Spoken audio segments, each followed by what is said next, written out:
Hey Kareem, what's... Oh, good morning, gang.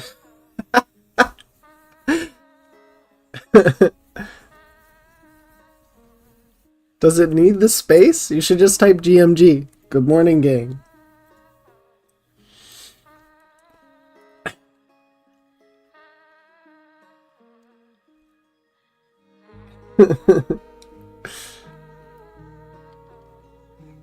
Alright, I think we're all set here. I was still looking for some reference just to draw from today. How are you doing this morning? Is it morning for you? I don't know if I've ever asked what your time zone is.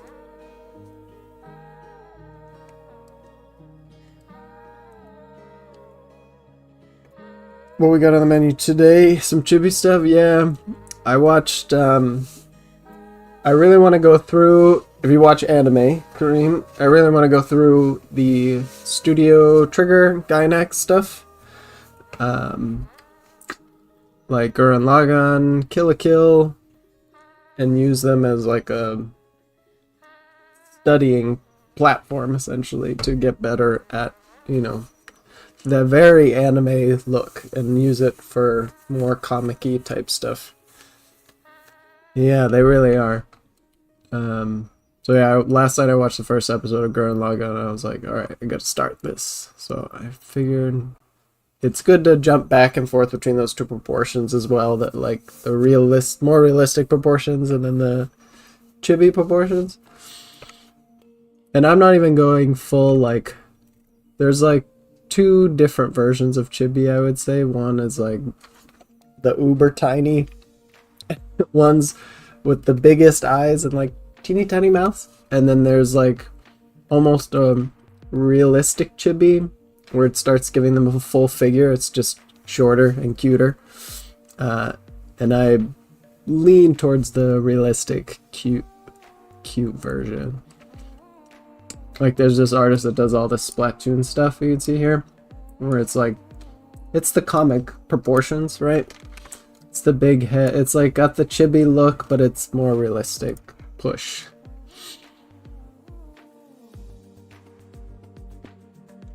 There's chibi and then there's chibi. Yeah, exactly. I typically don't save a lot of the, like, I'm trying to find an example of like the super chibi. I think I have a whole chibi section. Okay, here it is. Do I have anything very super tiny and cute?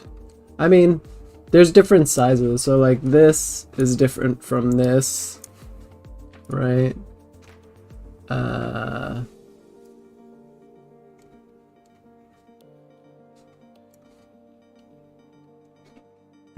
There's even smaller. I'm seeing if I have an example, but I don't see one. I don't think I saved those.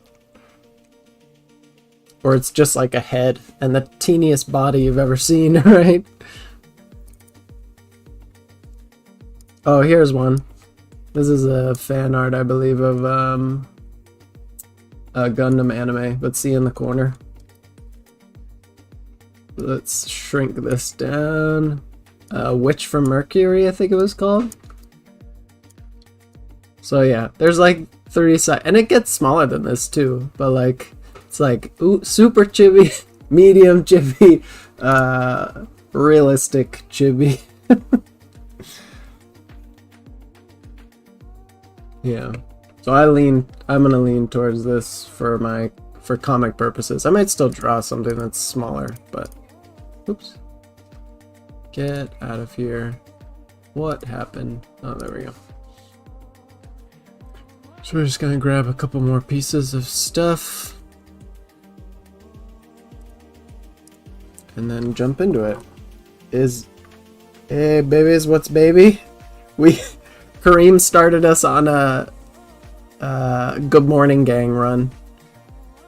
GMG, good morning gang. Is Mega Chibi an oxymoron? Depends on the proportions. You could do a Mega Chibi.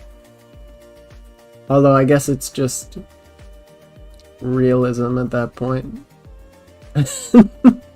Or just a blown up version of a tiny chibi.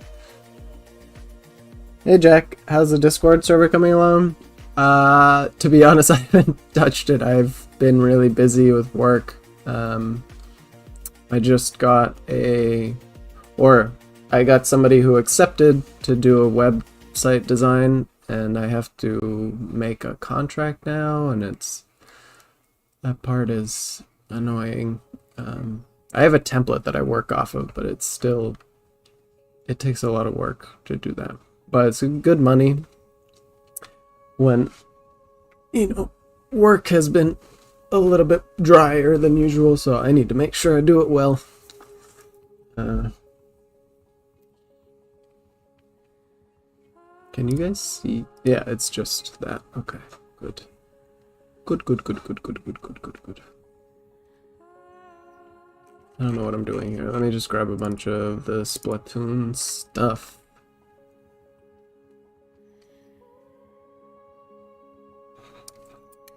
Do that.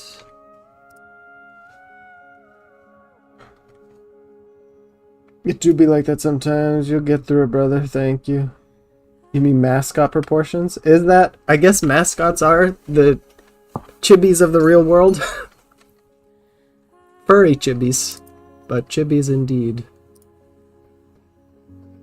Keanu, what's wrong? Come back! My dog sits on the couch next to me. I think his grandma's home. Maybe, I don't know. Take your time, no hurry. No, like I said, it's still gonna come out this month. And next week I'm going to Mexico for like a extended weekend. So once I come back, we're dropping it down. Actually, you guys should give me, if you have any ideas for, I want to do something to commemorate the opening, like some kind of event. Like we could start as a live stream and then switch over to Discord halfway through or something, and then if you guys have any ideas of what you want to do, we can literally just do nothing too and just have a little hangout sesh. I'm not sure, but if you guys have any ideas, drop it in the chat.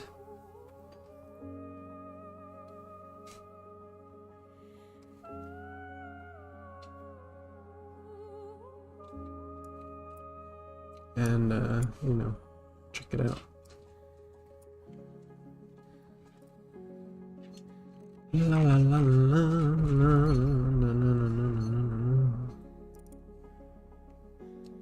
Oh, this guy's really good too.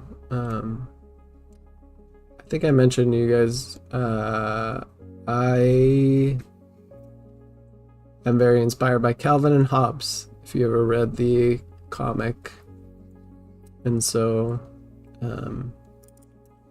there's gonna be some animal humans in my comic thing, so I need to draw animal people, and this artist is really good. Oh my god, is it not gonna bring over any of these? It's not. Alright, I guess we'll study those later.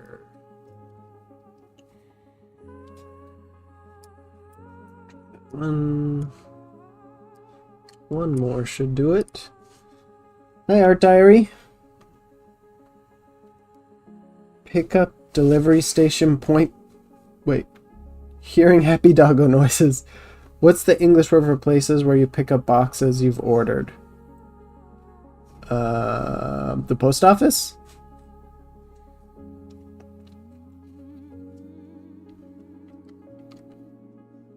Do you not call it the post office in Sweden?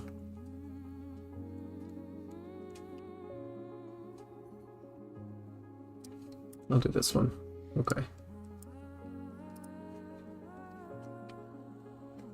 Ooh. Oh yeah, you guys, I finished that study. If it still exists. Overrode it.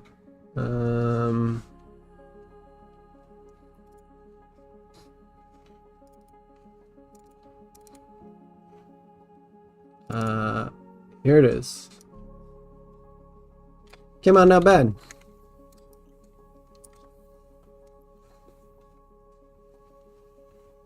You guys actually helped me a lot with the confidence aspect, so I appreciate that. I'm never gonna put like an extra degree of polish on studies because they're just not my own personal pieces, but I did still treat it pretty good. I definitely felt like I learned a lot. This is one of the best things that I've painted for sure. So I appreciate the support.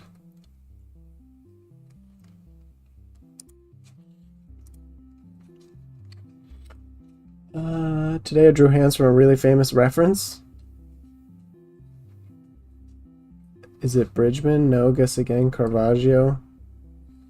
There are multiple hand images of handshakes with a hand holding another hand. I don't know.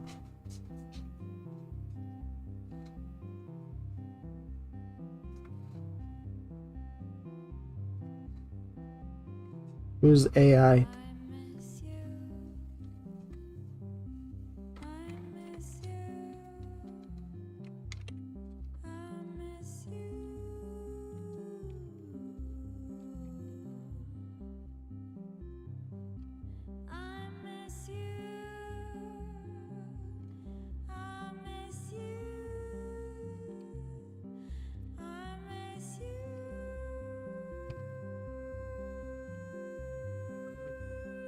There you go.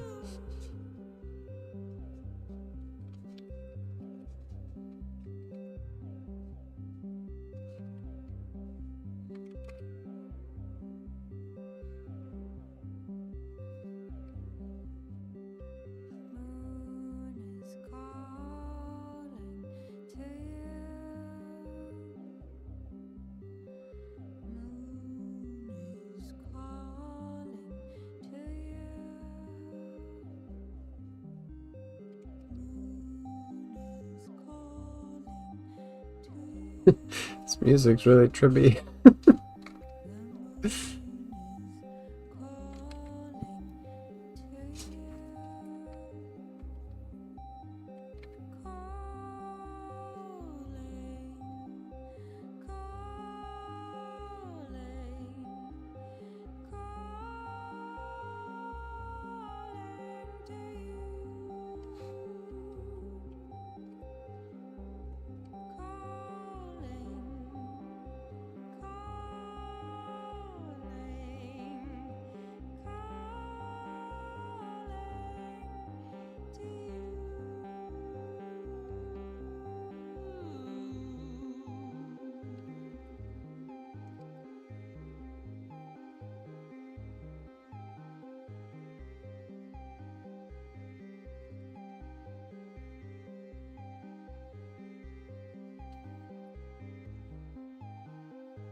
Which AI handshake meme?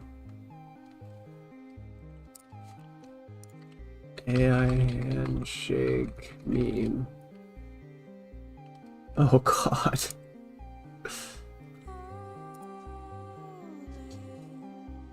This was terrible. Unfortunately, AI has gotten a lot better at hands. I actually was kind of upset the other day. I was showing my wife that I got fooled by an AI account on Twitter 2 times. It's getting a lot better at stuff, and it's really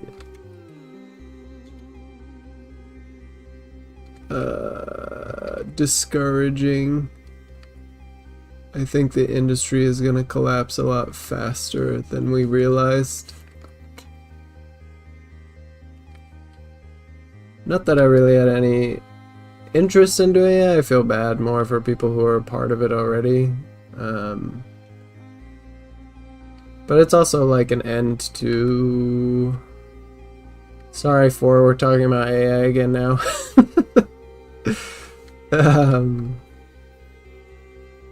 It was just discouraging. The only reason I figured it out was because when you go is the amount of output. When you go to their accounts and you see that they've made a very detailed piece like every day or multiple pieces a day, like no artist can make that kind of output. It's not possible. It takes too long to do things like that. So that's the only way we can know it's AI at a certain point.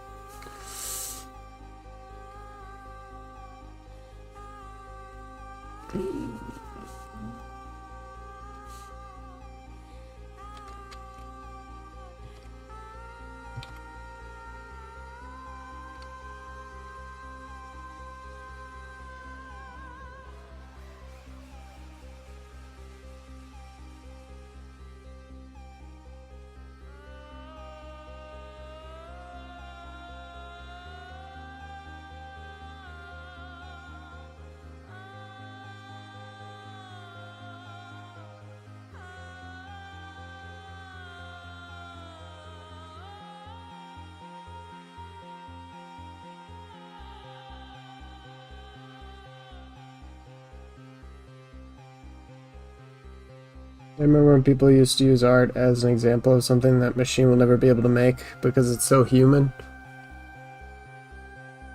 Yeah. I mean, it really serves no purpose. Like, people enjoy making art because of what they're able to do. What they're able to accomplish using their own hands. The people who are, you know, using AI, like, yeah, it's cool, don't get me wrong. I'm sure if it wasn't built off of the backs of other artists, or if they had a chance to volunteer their work to be a part of the system, it would be a totally different thing for people to experience that who weren't artists.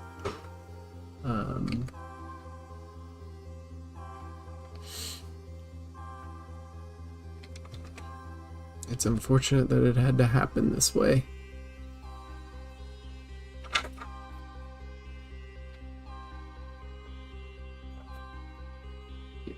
Bigger.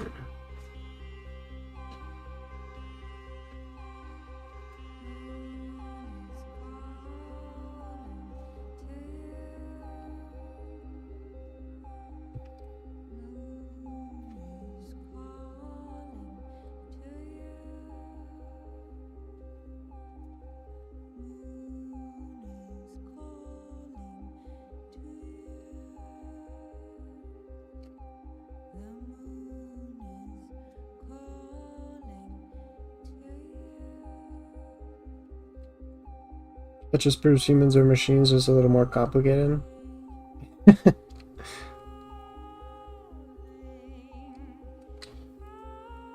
I think people don't realize the extent of AI just yet. It's kind of like people have compared it to fast food. You don't realize what it's doing to you until much, much later, right? Like Pal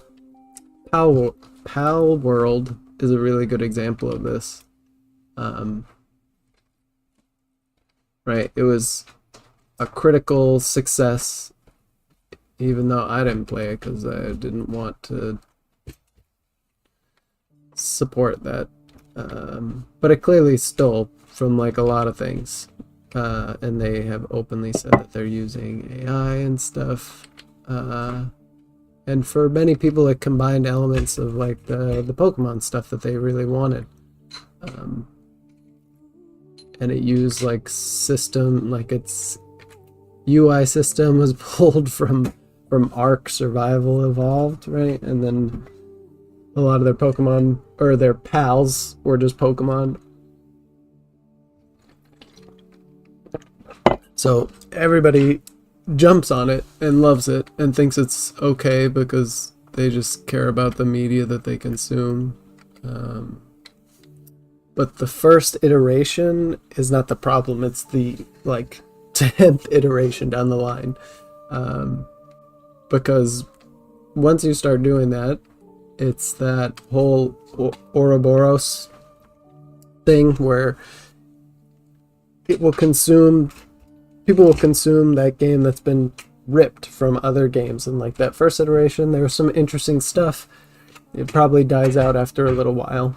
But then the next game that does that is going to pull from all that game, which is all stolen stuff already, and some other stolen stuff. And then it will feel like you've already played this game before. Like, you may not be able to articulate why the next game is not very good.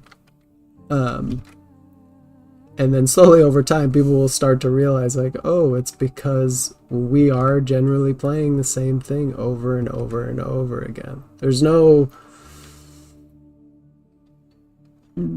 Saying there's no soul to it doesn't really make any sense. I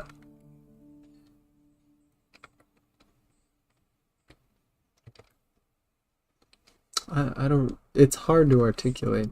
If you were a tech scientist, I feel like you'd be able to articulate this very well. As someone who studied computer science, that comparison makes way more sense than it should. The real fun starts when AI fully controls modern weaponry. Oh god. Yeah, that's not gonna be good. Haven't they? They've run a bunch of like sims where the AI like always turns out bad, right?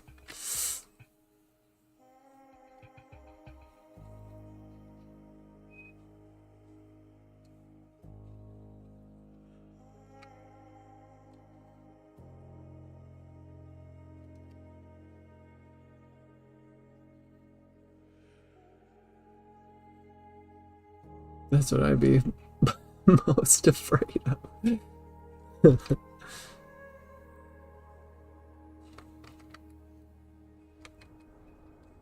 I mean, it's just not going to be a good solution for anybody. Anybody who thinks that they won't be affected by this is fooling themselves. It may take longer to get to you and your profession, but it will get to you.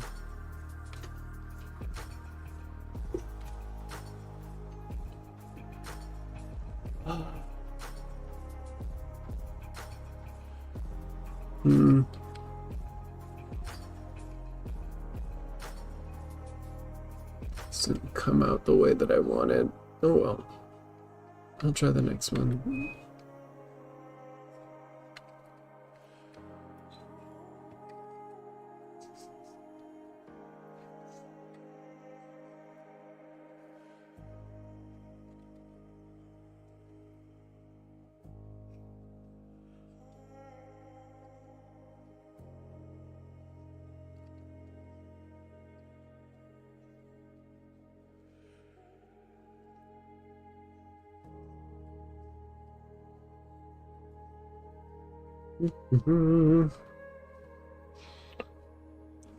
I'm basing my sci-fi story on an interstellar future where some techs are advanced, so some are poorer than current tech because of a big revolt against technology. That's wiped out many technologies. Obviously, it started from protesting AI. It's just history, though. I mean, sounds cool enough.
Oh, so odd. I'm sorry, I never said hi.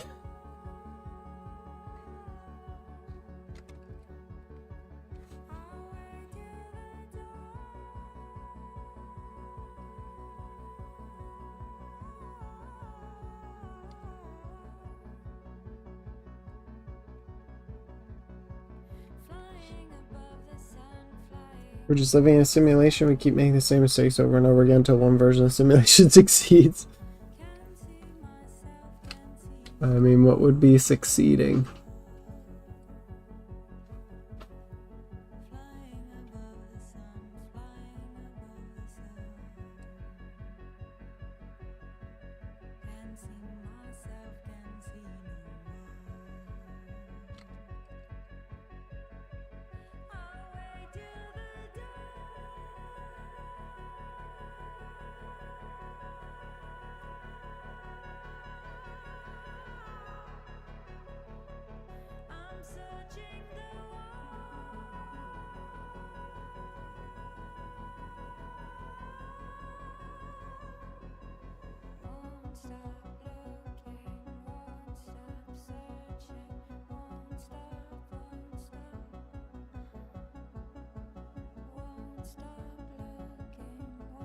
If it's really a simulation, succeeding would be an error rate of 0%.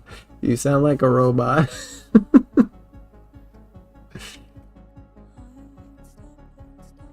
Skynet is in the chat.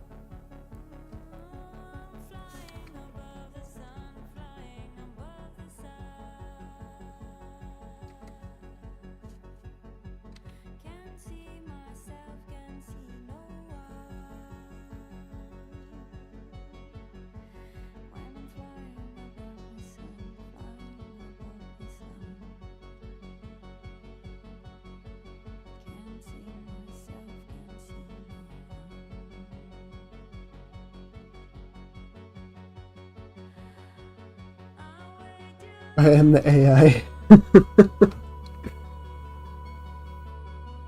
Oh my gosh.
I find it pathetic when people go all, ooh, robots will take over, we live in a simulation, as if that even makes any difference to the state of the world we're in now.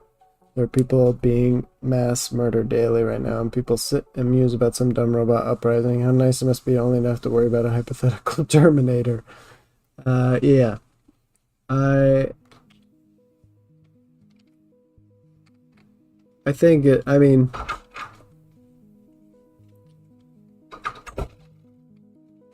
I think sometimes it's easier to rationalize an imaginary fear to like make yourself less scared about all the real shit that's happening. You know, I've honestly been having a lot of trouble with it. Not that I'm talking about a robot uprising all the time.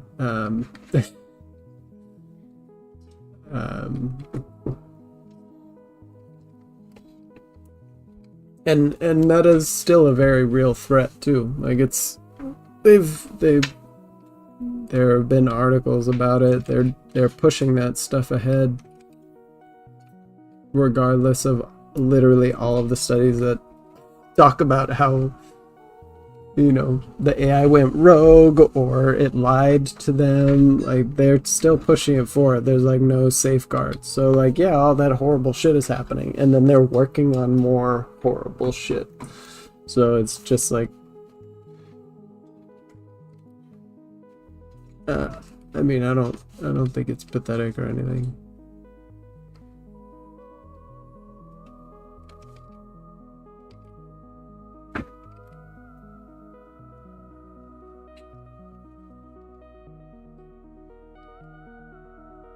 It's about relevance. It might sound harsh, but does people being mass murdered affect me, or does AI taking over my job affect me?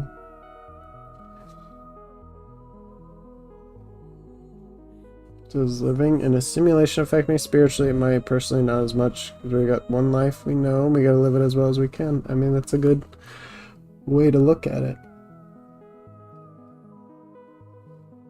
Hi Toki, another day of AI doom scrolling at cute chips, thank you.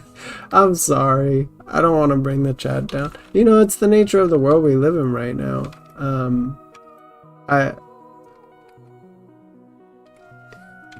I don't think we've ever really had to live through something like this. It's an odd time. Everything feels like it's burning, right? And I am definitely not immune from this. I literally have been trying for the past week to make like some sort of short about why I'm not making as much content right now, because I'm just like, it feels weird to come on, like, even the live stream. The live stream is actually the one thing that I really love, like talking to you guys and stuff, and being able to create art. But like,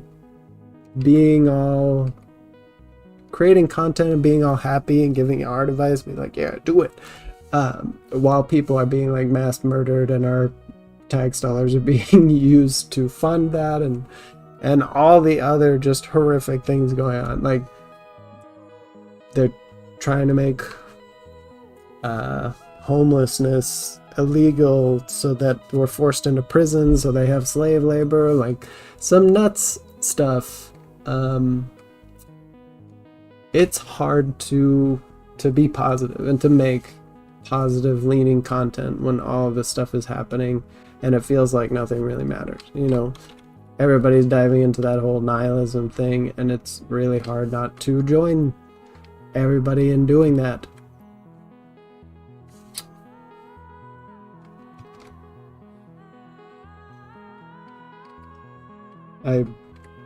Western world problems? This is an entire world problem, man. I mean, we've got crazy ass shit happening in the Western world, but this is everywhere. Everyone's affected.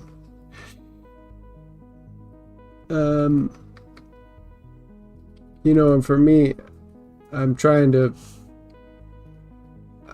No one can really tell you what the right move is here. I mean, we gotta keep fighting for people and to survive and all that kind of stuff.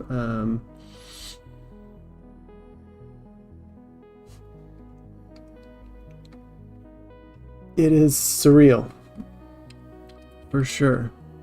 You you know, my wife and I had a conversation the other day because I felt like I was falling into that, you know, depression pit, and then I kind of pulled my way out of it by just saying, like, you know, the most genuinely the most that we can do is, you know, stop living for the future and just try to take things day by day and enjoy and be grateful for what you have now. If you have something to be grateful for. I mean, you can't say the same things to like Palestinians who are being bombed every day, but even then, like, if you've seen videos of them before, they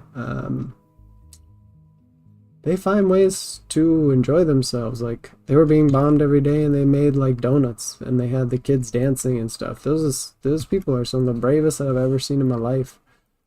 And it's not necessarily they're choosing to be brave or anything. They're forced to do it. So it's not a choice that they made, but they did make the decision in some of those moments to be happy and be grateful for whatever moment of peace that they had. And I think we kind of need to follow suit. Otherwise, you know, no one's going to have the strength to fight for anybody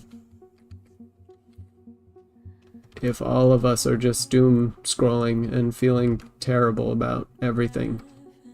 Because everything is just terrible right now. Hi, Cram. It's the car we've been down, so we gotta deal with it. If you got an idea, if you're against something, speak up against it if you want. Yeah. I think there's people that are just still living in that whole don't say anything state. Like, we may not have a whole lot of time left, so be authentic to yourself. I saw this really nice clip from, if you know I think he's a psychologist. His name is Gabor Mate. Very, very smart man. And he has a couple of books. I've used it for a video, actually, so you may have seen him. He said you could either live... I don't want to get this wrong. Live with...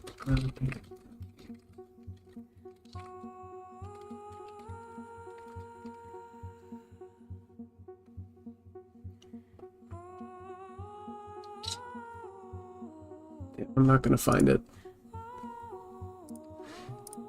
He said you could either live with the pain of not being your authentic self and knowing that you're not being that, or live with the pain of someone like not accepting you for being your authentic self. And either way that there was going to be pain, so you might as well live authentically. I felt that was really inspired words.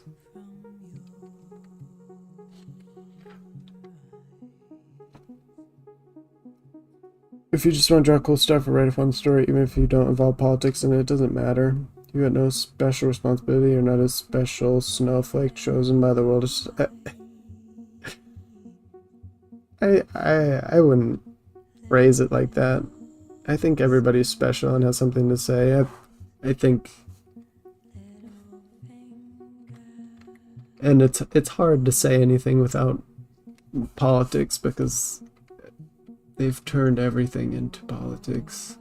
But at the same time, there can be politics rooted in everything. So.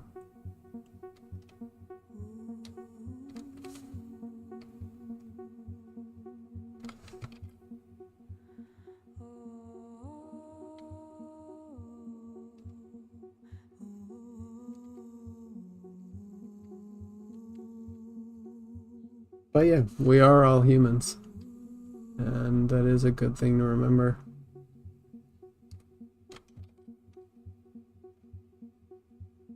Don't be afraid, walk your path. Don't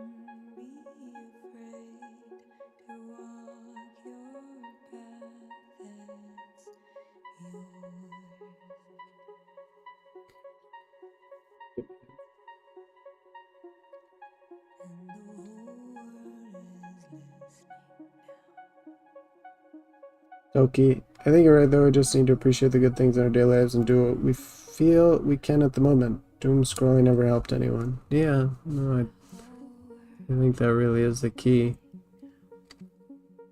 We just don't know what's gonna happen. Even before all this craziness, you don't know what's gonna happen in your day-to-day life. It's a good philosophy to live around, you know?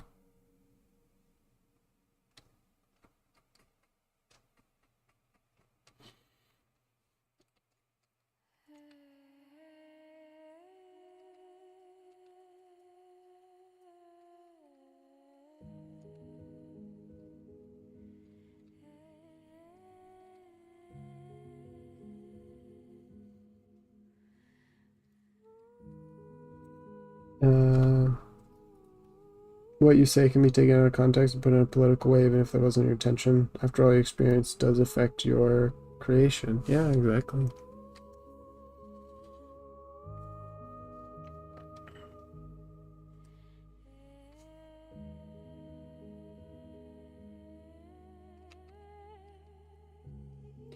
I love the designs for Splatoon. I never got it because oh no, I think I actually did play the first one when it was like a demo or something.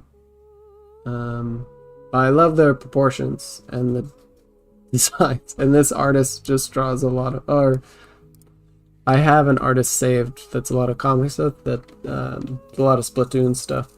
I also like the squid hair; it looks cool. I'm sure I'd play it more, but like, getting online with Nintendo is such a pain in the ass. I hate paying for their stupid online service. It really irritates me. Honestly, I don't like paying for console games online. That's why I like PC stuff. I wish they had Splatoon PC. I'd probably play it then. In his own words, Tolkien never intended Lord of the Rings to be an allegory of anything, but people still link it to his experience with are you saying World War? One or two? Probably two. Yeah, and Tolkien was very religious, I think, so he tied a lot of that in as well. Like you were saying, Jack, everybody ties their own personal experience to it, so you can't not make statements with things because they are tied to your personal experience, and your personal experience is a statement. And that's okay.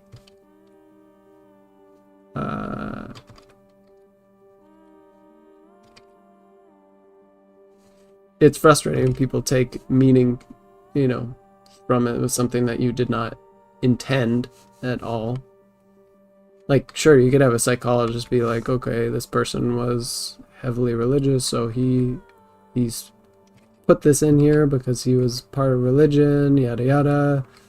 That's a borderline okay. It's another thing when someone comes in here and is like, this means this and this because of the because I say it does, and the author would just be like, no, that's not at all what I intended, and it has nothing to do with my own personal experience. So the art style and design of Splatoon is seriously so good. I like playing, but I get motion sick if I play too much. Oh no. Yeah, the art style is really cool. I love the designs of stuff. It's just really playful. Sometimes they just get it right. They just get it right with the designs and everything like that. They tried to copy it with that new Square Enix game, the Foam Stars, and it just did not have the same charm. And it has everything to do with the design. Like, you can copy the gameplay, but the characters bring a lot of charm. So that's why a lot of those like clones of games fail. Like when people try to make Valorant clones or Overwatch clones and everything, they don't make an effort to actually make unique characters. It's just a ripoff of the originals. It doesn't go anywhere because the ripoffs. Why would you have the ripoff when you could have the original? and there's rich story and everything there. So I don't know if there's a story in Splatoon, but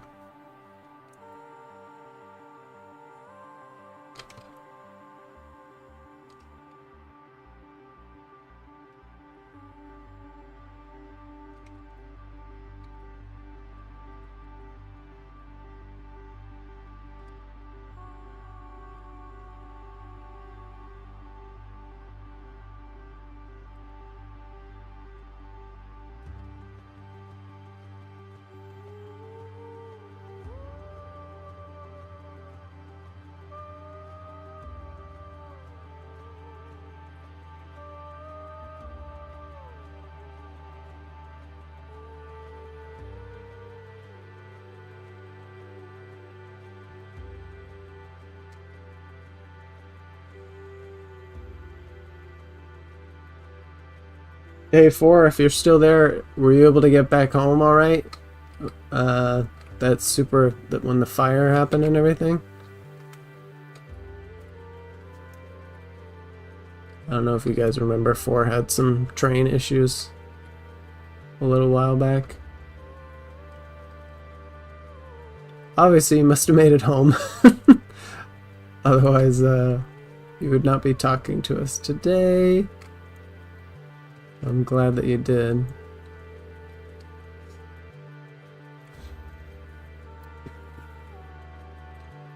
If you want to, just let whatever meaning you grant to your art happen naturally, let the audience interpret. You don't have to involve yourself with their viewpoint.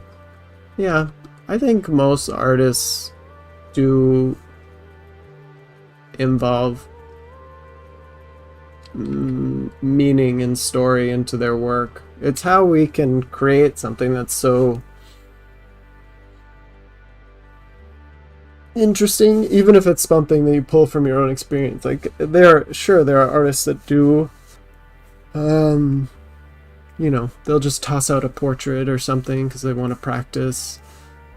But typically, I think you'll find that most people, when they want to create something, and there's a thought process to it, so they're going to inject meaning into it one way or another, whether they're trying to tell a story or they just want to speak to, you know, the color choices that they made or something. Art is always, it's going to inject something personal from you.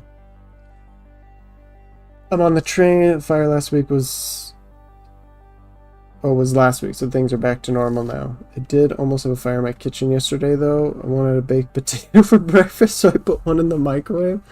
Can you not microwave potatoes?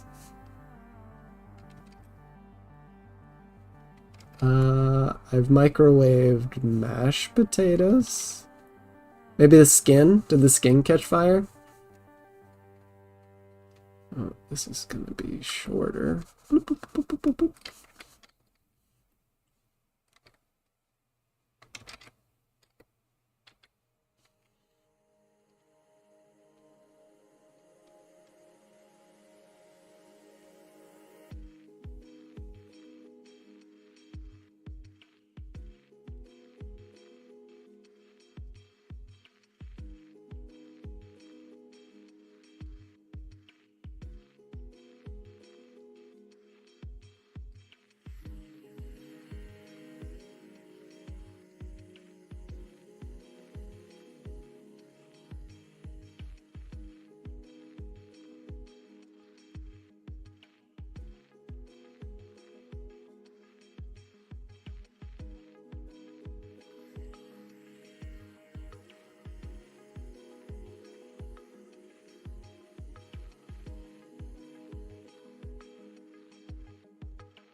Toki, I didn't know about foam stars. I just looked at it though, and I'm kind of disappointed they didn't even lean into the style they're more famous for, Final Fantasy Kingdom Hearts.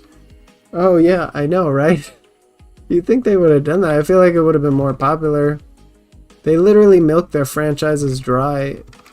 So I don't know why they decided not to do that.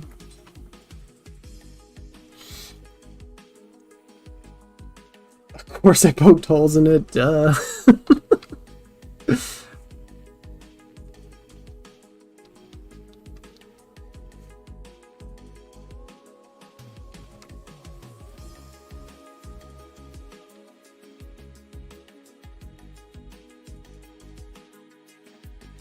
Just to have a... There we go. That's not gonna be right. How do you deal with that?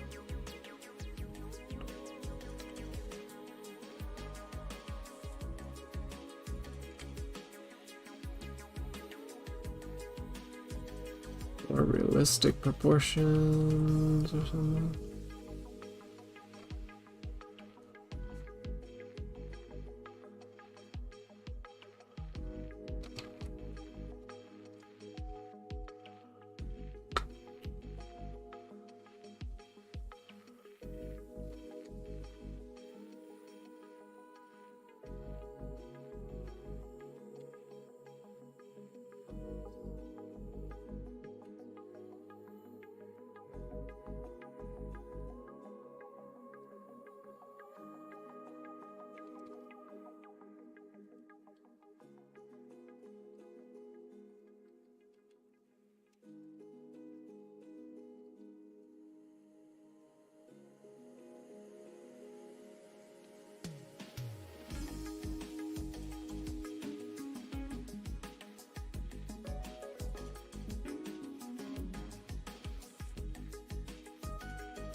Proportion's really bad.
Hey George, just watched your video. I'm 35 myself, started on my artistic journey when I was 30. Hope to land a job in the industry sometime in the near future. Oh, that's cool. I'm glad you saw the video and enjoyed it. Good luck with your job search. It's a little tough out there right now.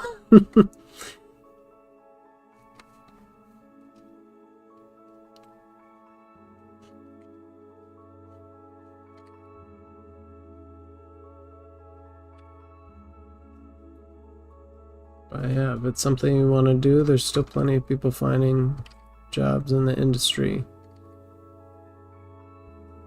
Definitely make some connections if you can.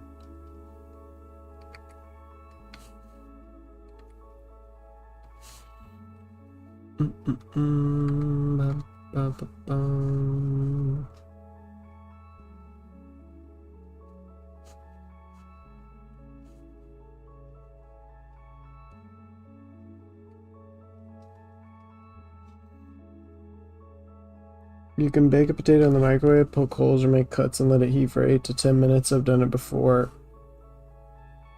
The whole apartment was filled with smoke after 5 minutes. Oh my god. Yeah, be careful. I've never, like, cooked potato in the microwave. So that's a new one.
Never was easy, huh? I'm teaching already a little on the side. Oh, that's cool. Hi, Silver. You were listening to music, decided to join. Yeah, the music got pretty, pretty. It just got pretty just now. I like this little beat.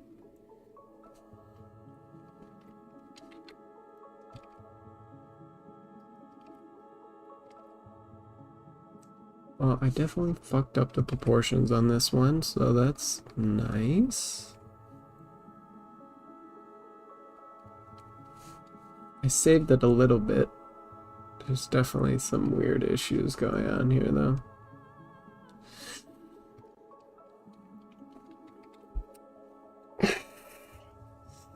I was just teaching the kids at school some simple character design ideas with Chibis too. Oh, cool. Chibis do make things a little bit simpler, you know? It could be a lot more approachable. Oof.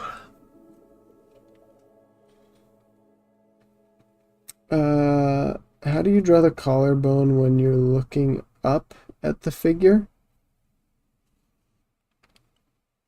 You mean from the ground up, like you're looking up at somebody? The collarbone's kind of gonna join with the shoulder line for the most part, because you're not gonna see it very well. Depends on how up we're talking. You know, if it's like super super up and you're gonna see the I'm gonna draw this really poorly, excuse me. Boop, boop.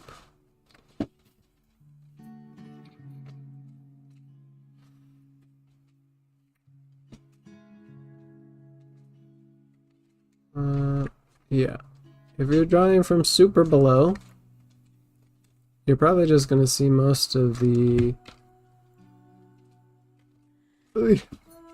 chest muscle and the shoulders and everything. It's gonna join.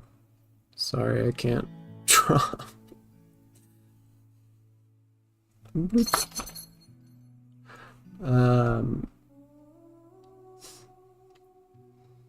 Convex. What is convex? Concave is when it's in, right? Convex is when it's out. Is that? Yeah, and if you're just like, let's try to draw something that's like,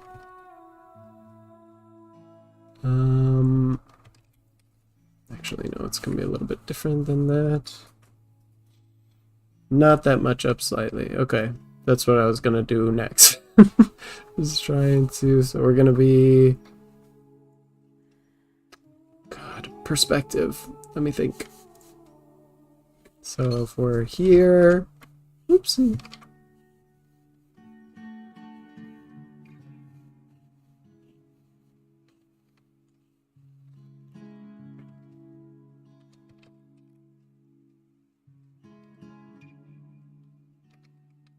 Oh, I should draw something more. Well, no, that's fine. I just need to be able to draw it big enough.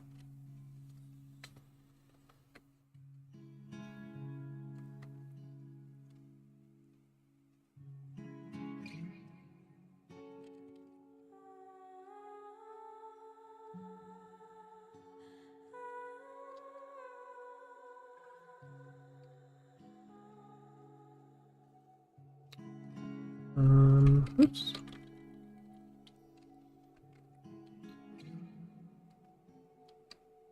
Yeah.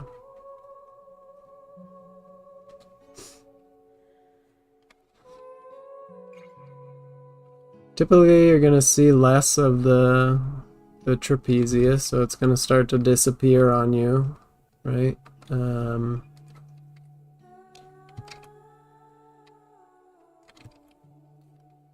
Trying to figure it out as we go here.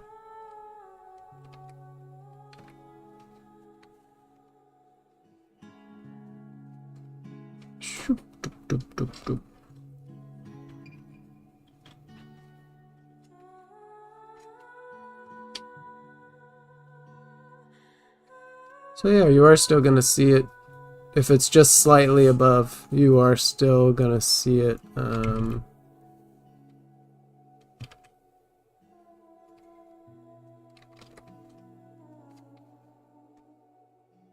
Move a little, but like if you're looking for straight on, I typically draw it kind of like that.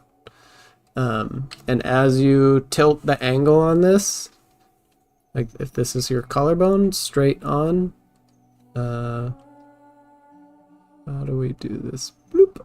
Doop, doop, doop, doop, doop, doop, doop, doop, doop. If you are looking up at it, angle changes. Oops. Look up. I don't know if this helps. These angles are going to flatten out. So you might see very subtle changes, right? This may not have helped. I'm not used to teaching. But this is true. These angles are going to start to flatten out. Until the point where if you had muscle here for the chest, the muscle is going to overtake, at the farther that you look up, the muscle is going to start covering pieces of that. So you might see like the chest muscle like this, and then the collarbone will peek out there, and then it'll peek out there until, you know, it starts totally overtaking it.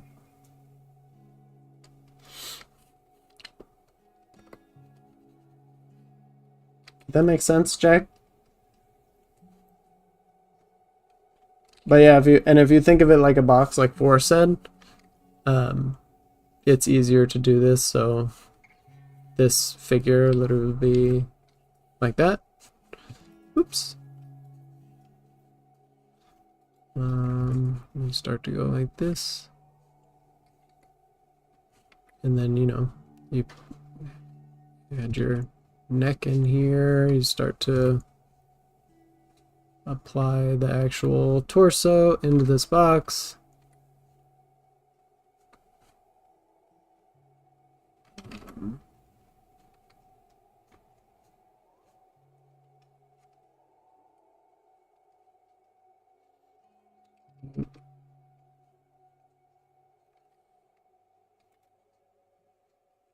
And you start dropping off your little trapezius shapes. And then you can just start shaping this to have a little bit of like just gentle angle changes. I was on a Discord server where someone posted an upward angle with the collarbone going into the arms and too much trap showing. It just seemed off, so I asked. Oh yeah. Collarbone going into the arms. You might see that depending on the angle. I know I've seen that before. Like you can see it here on the... Sometimes it's just a design decision, right? And I actually like how that works sometimes. Boop, where the collarbone just joins up with the shoulder. Is that what you're talking about?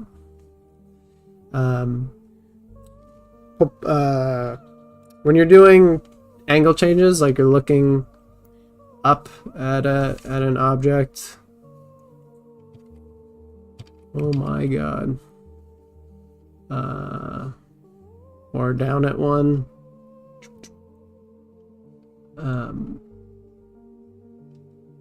This is like proportionally you got to pay attention to things like making sure that the trapezius is not wide, like showing as if you're looking at it from the front.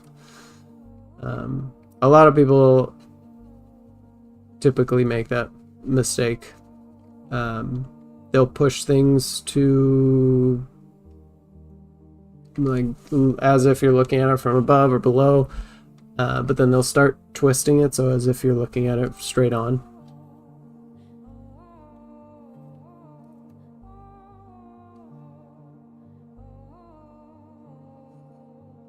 Poster's just a newbie at figure drawing. Oh, okay. Aditya, you don't have to retract what you asked. I just didn't get to it yet. It was something... What was it that you asked? I missed it. Something about my income?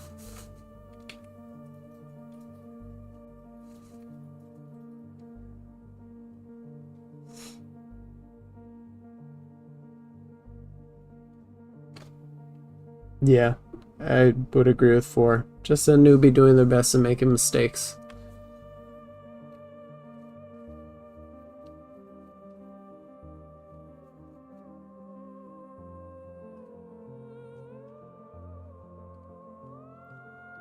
I mean, you end up drawing a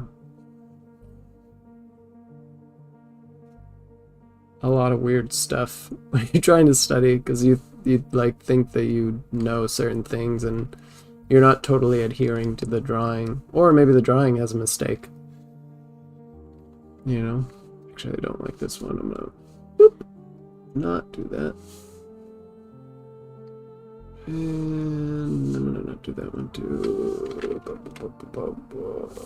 I'll just go for this one.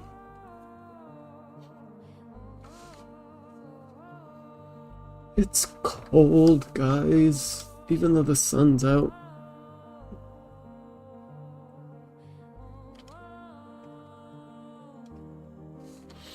Oh, you know what? We're supposed to take our standing break a minute ago, so let's take it now. Leave that here.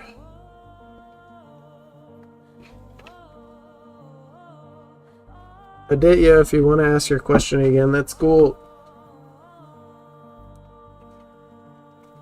And turn that up so y'all can see. Oh.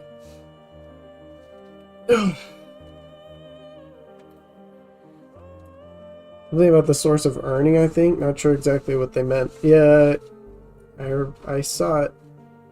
But we'll see if he's wants to ask it again. I'm totally okay with that, answering that. Most of my income comes from my work, like as a graphic designer. I make some money now from YouTube, but it's not a whole lot.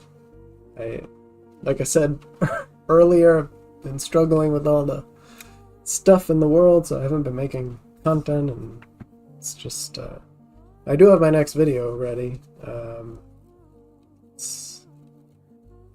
I have to film, but the writing is all done.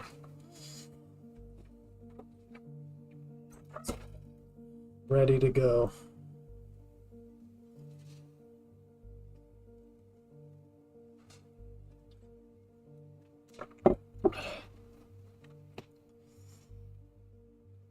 It was in the review channel, so I was giving advice as much as I'm able to, which isn't much. I noticed the weird collarbone.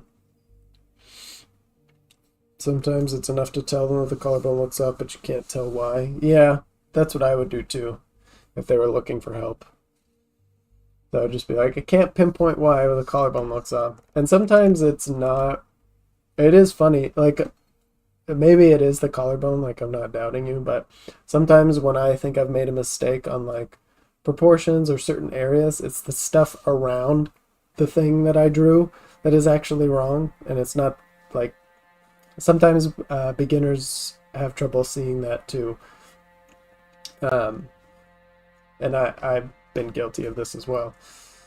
It's like I think it's the eye that I've drawn wrong, and it's really the stuff around the eye, or the eye's good but it's in the wrong position. That's cool. You've been able to monetize the channel a bit though. Yeah, no, the pursuing art at 35 video did really well, so it made a couple $100, and that was pretty cool. Never had that happen before, so if I could do that with every video, that'd be great.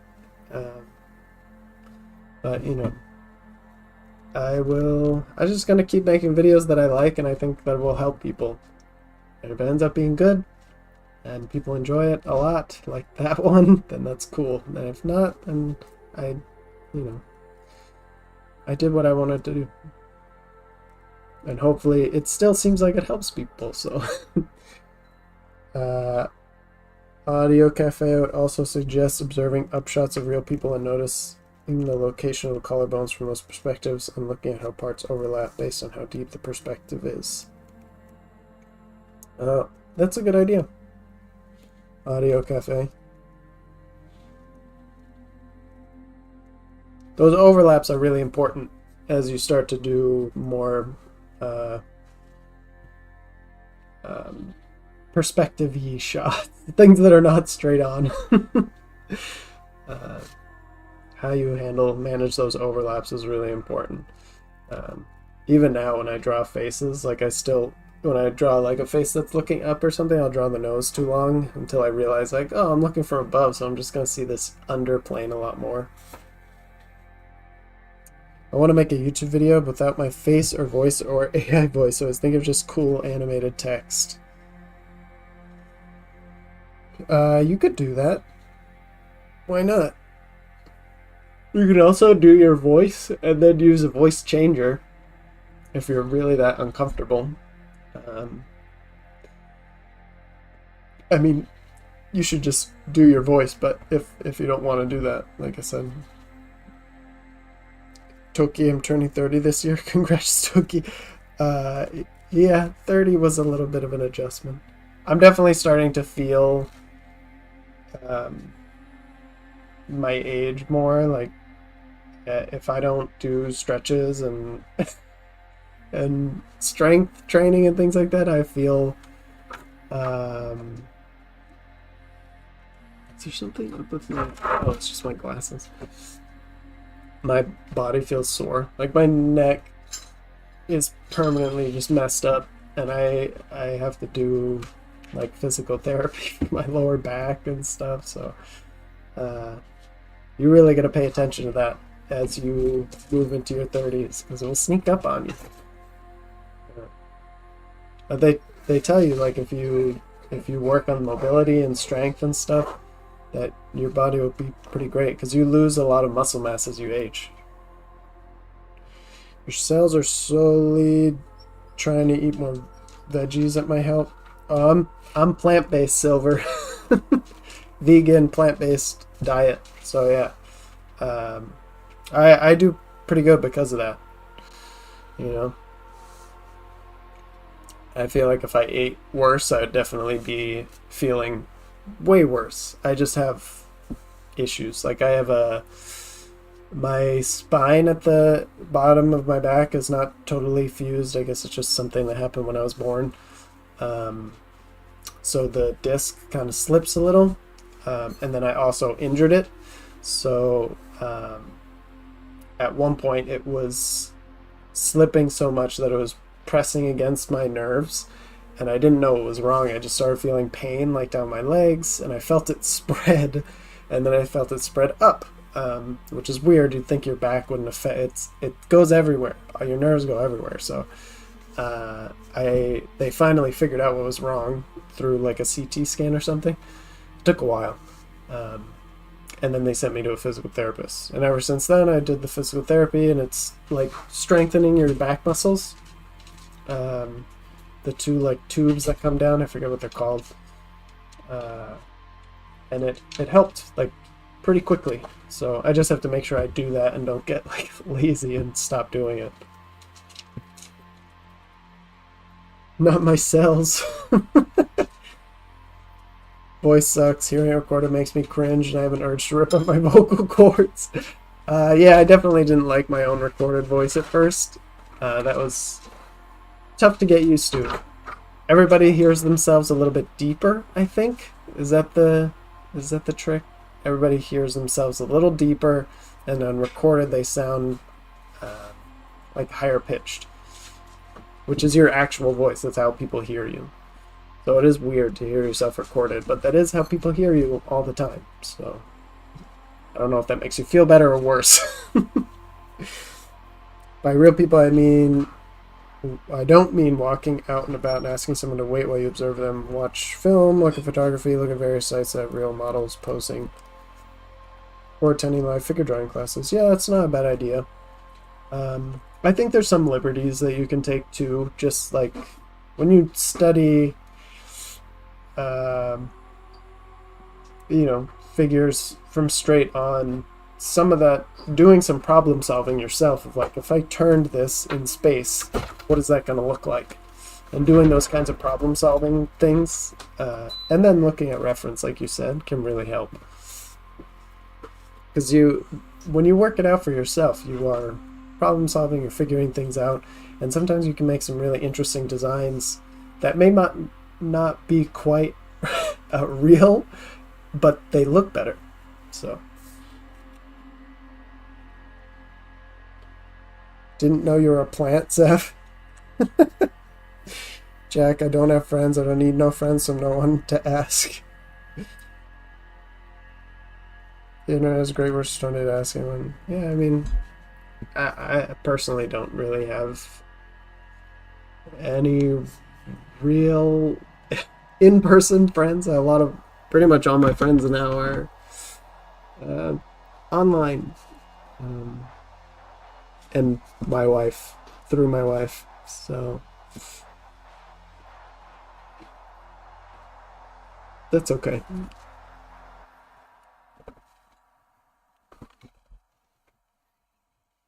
Ooh.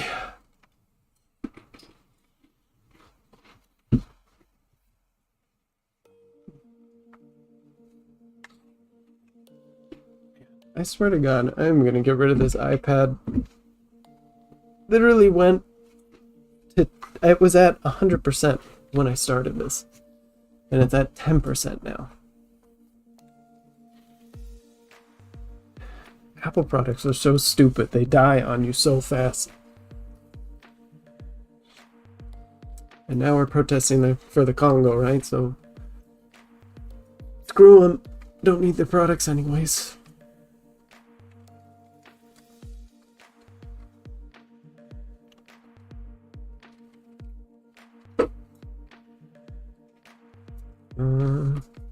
I want this head to turn the other way.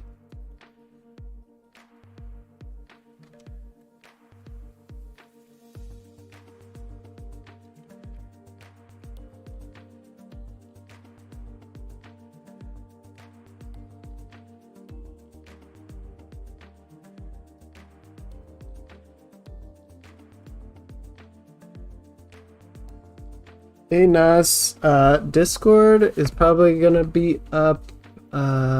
It's gonna be up when I get back from Mexico, which is after next week. So it'll either, I think I put a tentative date of the 18th, which is not next Monday, but the Monday after.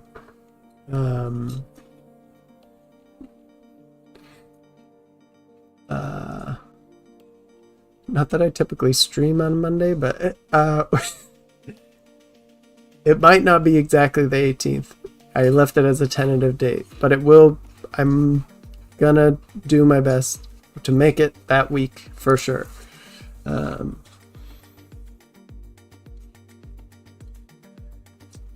Cat pooped on the carpet yesterday. Clean the carpet. Don't just leave it.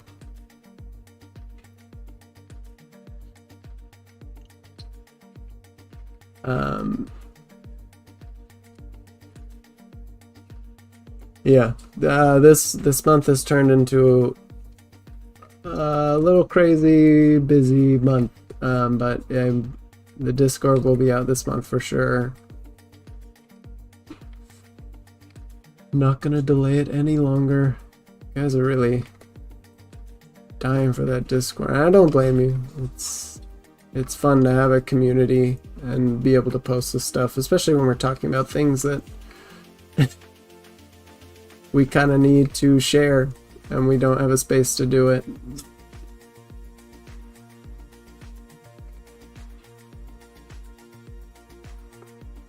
Hey, do you use, I don't think I've ever asked you this, but do you use a Cintiq when you draw? Or like a screen tablet?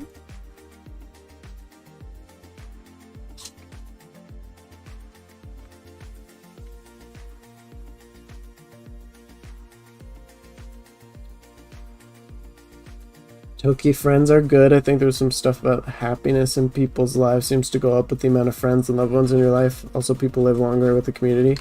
Oh yeah, they did that really long study on like happiness and longevity of life. And having your social circle is like incredibly important.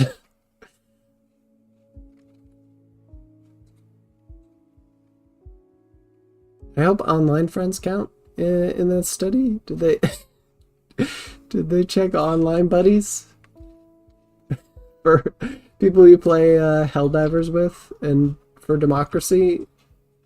No. Does anybody play that game? It's really great.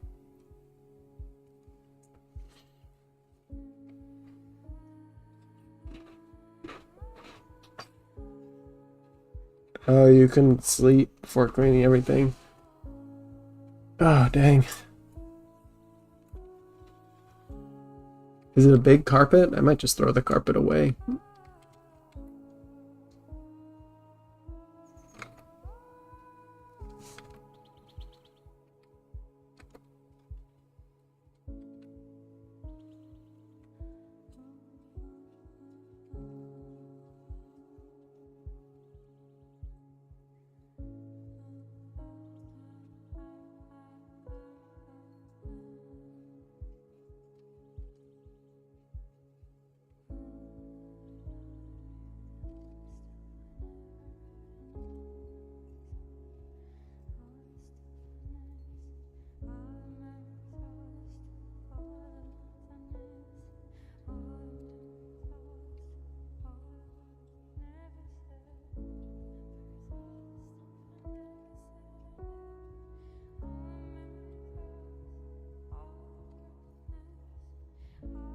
I have it at work, but I switched to a screenless one because a Cintiq gives you back pain. Oh, okay.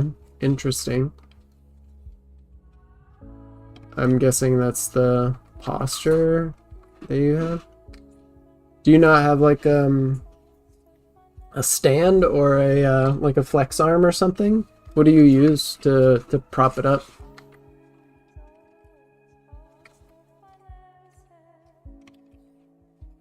The reason I asked, by the way, is just because I'm curious of your opinion with the screen tablet beyond posture. Like if you like using it.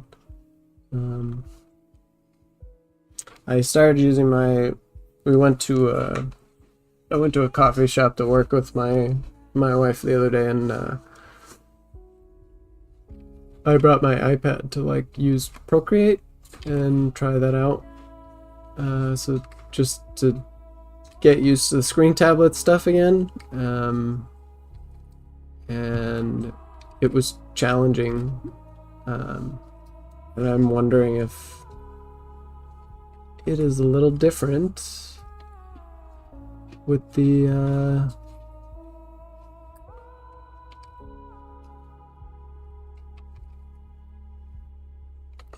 from the iPad to the Cintiq.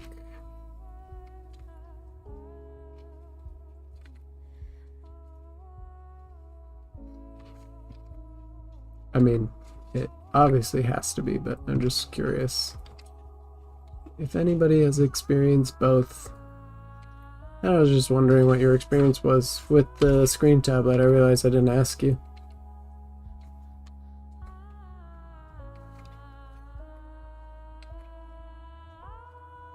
And I've been wanting to get one. I'm definitely not going to spend $4,000 though on a freaking tablet. They can go.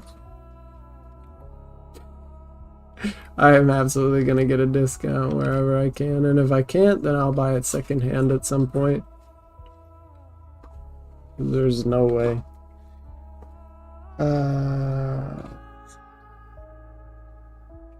Yeah, that's the one. I think they'll need to do more research on internet frenzy.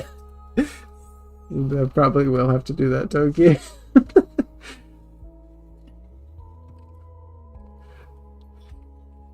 Does it work when you're out with the boys or the girls and you're playing an RPG, you're playing Final Fantasy Online? Does that count? They should do that, because now it's like so many people spend time on their phones and everything. The study should shift to like online friends. Like, how does that work? Does it work still?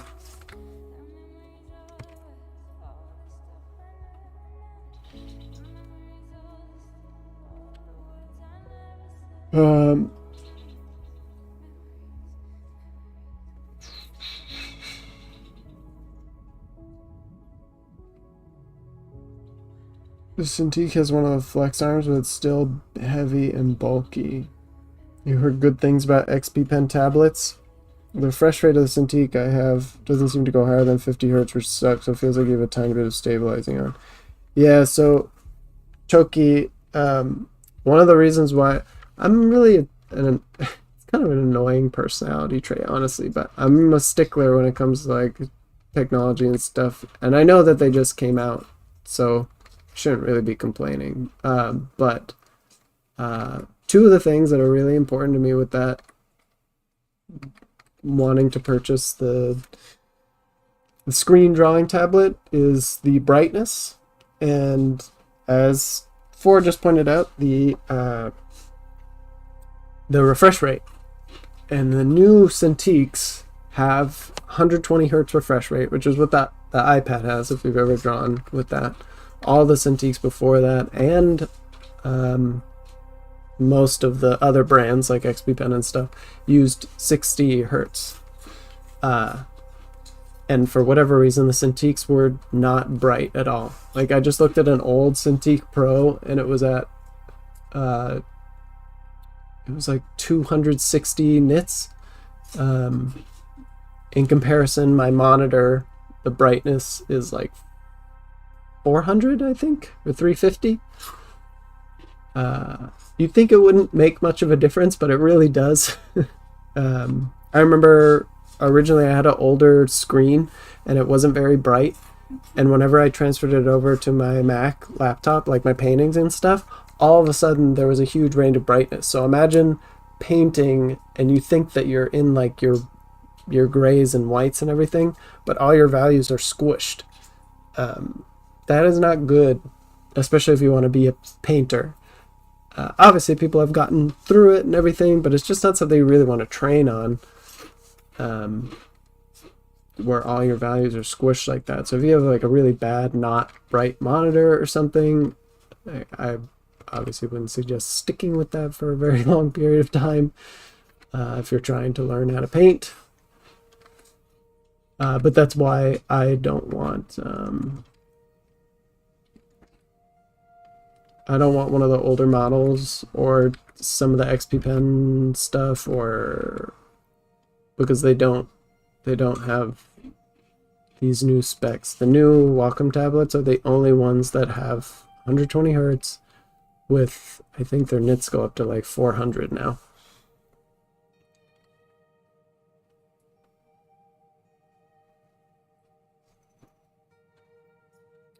Me watching this on the phone. These are Cintiq as a second monitor in vertical mode, which is really nice. That's cool. I have an XP Pen, not a screen tablet. I'll get one when I succeed in making money through my art. You're a whole minute behind the stream. That's okay for. Maybe I can connect my PC to the TV and use it as a second screen. Do not rely on artistic success in order to get the tools you need to practice. Yeah, but that's the troubling part too, is like the best version of that screen tablet, which it should be all of them like that now, which is why it's probably better to get the iPad, but now through the Congo and everything, I don't even want to touch Apple products, but because it's the cheapest version. The best version that you can get right now is through Wacom, which is the new Cintiq Pro. But all together with the stand, it's $4,000 plus tax. That's insane. No one should be paying that much money. And that's not even like a guarantee. Like, I've seen people who have had issues with light bleed. Like, the fact that they even allow any light bleed for a $4,000 purchase is absolutely absurd. And then I've read like reports of people at how they have to send the machine back in, but they make them pay for stuff like the shipping costs and everything. I'm just like, why? You use a Huon Canvas Pro 16. I like it. I've heard good things about a lot of different brands. The Huon Canvas too. I think if you haven't felt the difference, like if your monitor is not super bright, and you don't know what 120 hertz feels like, it's probably not a big deal. But if you've ever experienced that, going backwards, having 60 hertz, having no brightness is really weird. And I would rather use this thing and not be on a screen tablet for a long period of time than switch over to something that's going to make everything feel all wonky again. Light bleed is when you have, like, if you put all black on this monitor and you were to look at it, it's the lights behind the monitor, if they're bleeding through so that you don't actually see all black here. Every monitor does to some like minor degree, but some monitors they just have defects, right? And it just super bleeds in, usually from the edges, and you'll see these like bright yellow marks or white or whatever. It's like off-white color, which means you can't see true black on your monitor. So the color range is screwed up, and the like if you ever tried to watch a movie, for instance, on your monitor, you would notice it right away because it would be lit up where the black bars are supposed to be and stuff. Or like dark scenes in a movie or a TV show would be brighter than they're supposed to be. So like it's not, I don't think it's acceptable. Like they said there's an acceptable level of light bleed for their machines. There just shouldn't. Like how does that happen? And how is that okay with a machine that's cost several $1,000s?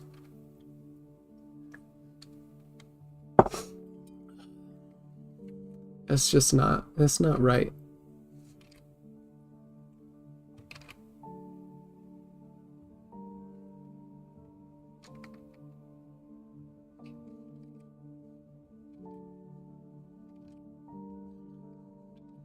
Okay, come on. Why are you doing this to me? There we go.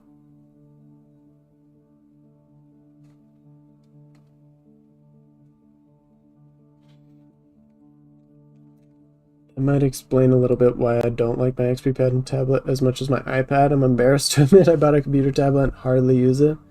Just glad it was decently priced. Yeah, the iPad has a higher refresh rate. So refresh rate is, how do I explain that? I don't think I'm going to be able to show it, but your line will lag. So if you 60 hertz refresh rate, you'll be drawing the line, and your little arrow might be out here, right?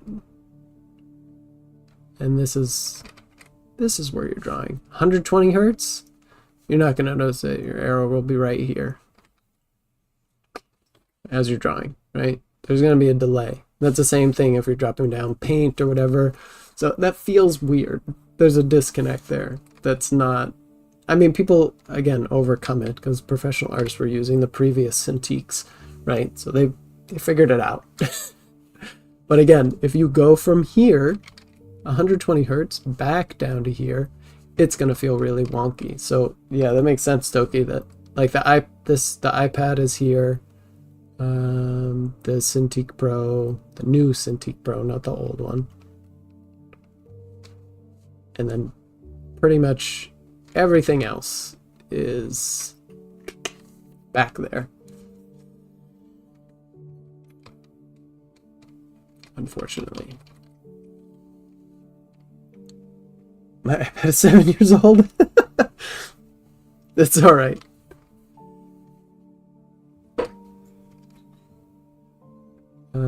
Yeah, no. I'm surprised it's even working. This iPad's like not that old, and it's dying way faster than it should. I started with an iPad Pro 10.5, but I want to be able to draw on my computer, but I really hate it compared to my iPad.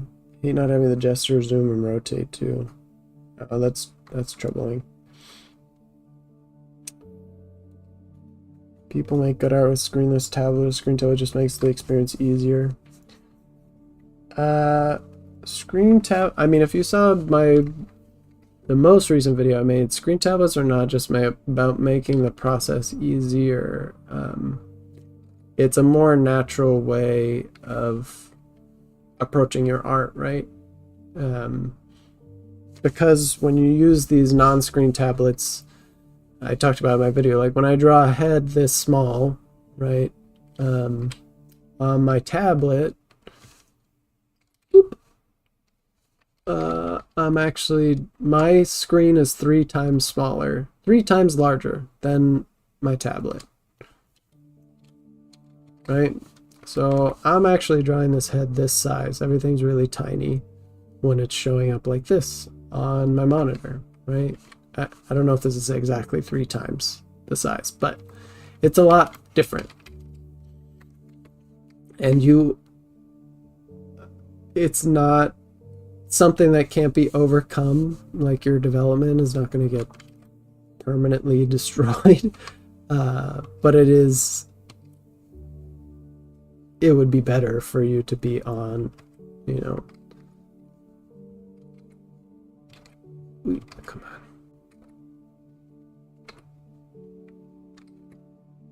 For you to be on a screen tablet. Again, not that you have to be.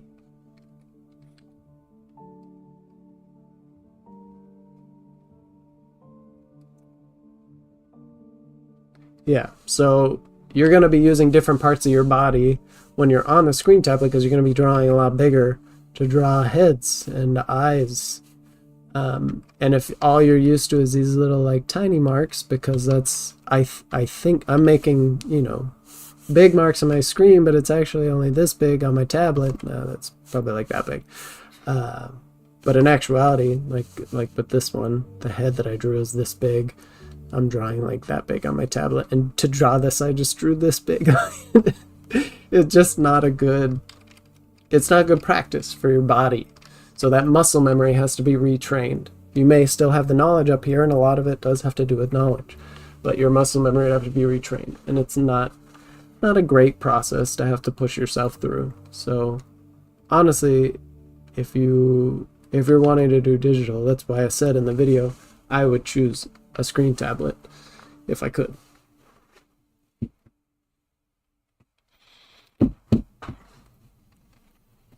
Oh yeah, but when I was looking at the older model Cintiqs, the nits only went up to 265. That's the brightness, which is really annoying because that's not very bright. If you want a point of reference, the Macs, the new MacBook Pros have liquid. Oh my god, that's a lot. Is that real? 1,000 nits. That can't be real. What?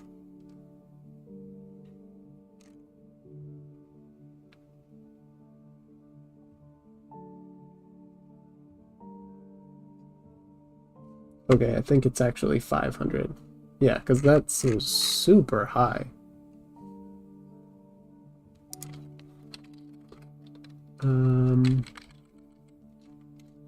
So my monitor has a peak brightness of 600 nits. Typical is 350.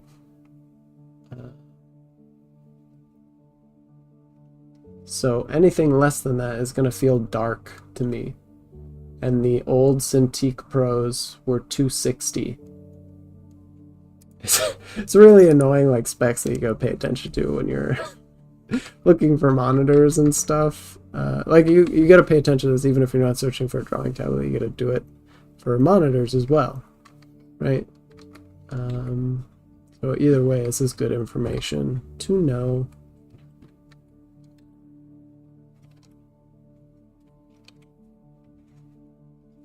Sorry if I'm... I hope I'm not boring any of these, like, tech talk. Okay. Okay, I just want to do this again. Been carrying a travel size moleskin everywhere. I forgot how much I like dragging a pencil across paper. Yeah, I've been drawing in sketchbook as well, Audio Cafe. But that's one of the things too, is like because I like drawing in my sketchbook, I want to make that experience more seamless too, so that I'm not going from sketchbook to screenless drawing. Like going from sketchbook to screen tablet is much more seamless experience.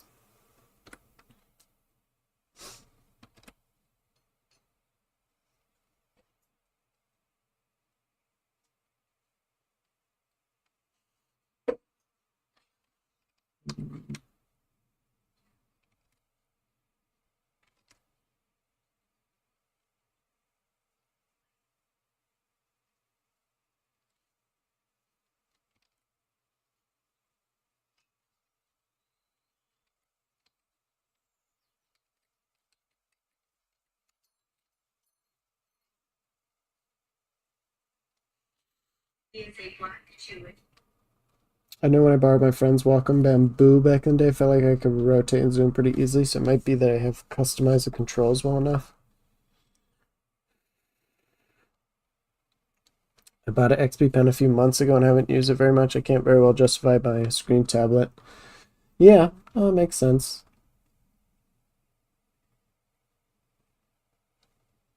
The thought of buying a new Apple product now makes me break into a cold sweat. I might lose my mind if my iPad breaks at this point. I know, and that's the problem too, is like for us, there's no replacement for the, like, you can't use Procreate on anything else.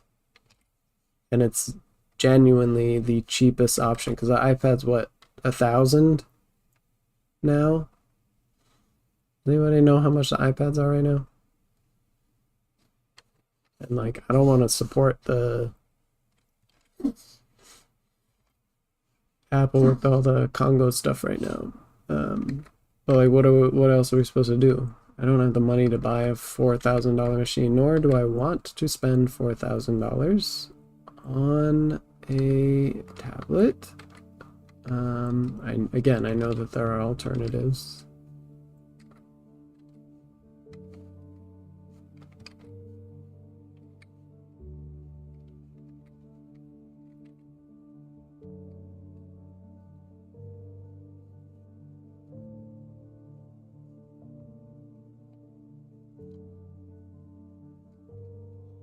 Wacom Bamboo, my beloved.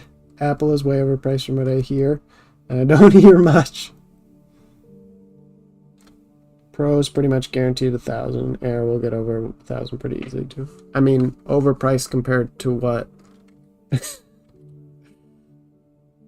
In comparison to the Wacom tablet, it's not overpriced. But in general, it's just overpriced, sure.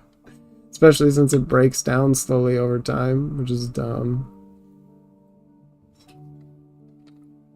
Like, talk about being bamboozled. We are buy new models for these things because they literally break down slowly over time.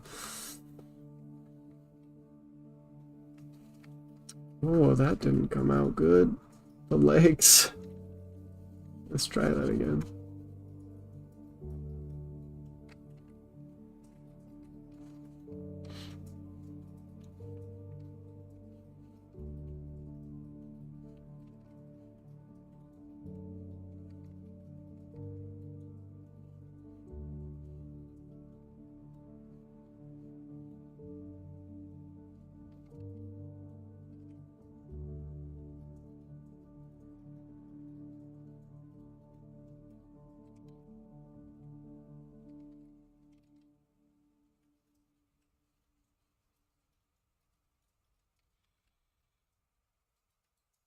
Hey, Ryozaki. How's it going?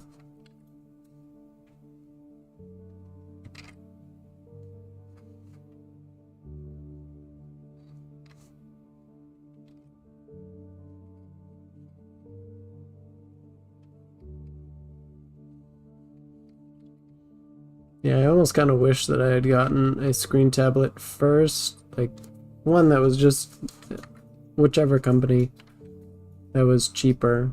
Because Wacom has a lot of cheap alternatives now, like the Wacom One and all that stuff. Or I could have gotten something if I wasn't didn't get switched over to Wacom immediately, because now it would feel weird not using one. But like XP Pen or U1 or something. Um, it might have been a nicer experience.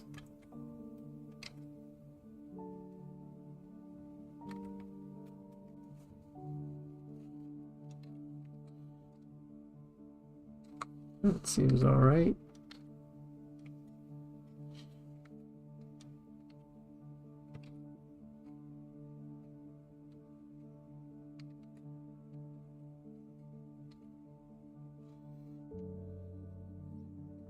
Chilling, how about y'all? We're chilling, I think. Talking about tablets, screen tablets, going over things like brightness and refresh rate.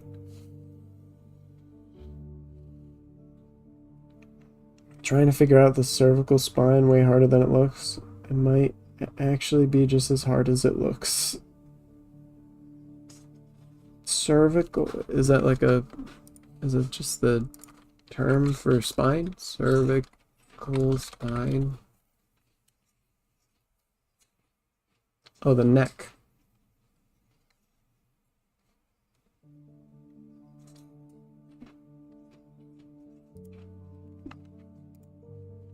I mean, I would argue just don't spend too much time deliberating over it. Like, do what you can to learn and then move on to the next thing. Like, you're not gonna master it and then move on to the next topic, right? Because I know I feel like you've been studying the spine for a while.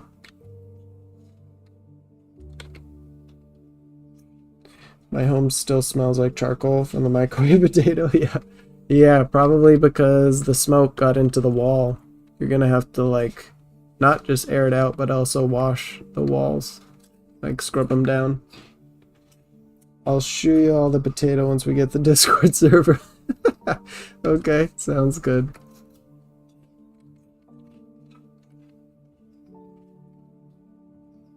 Oh yeah, that would have been bad.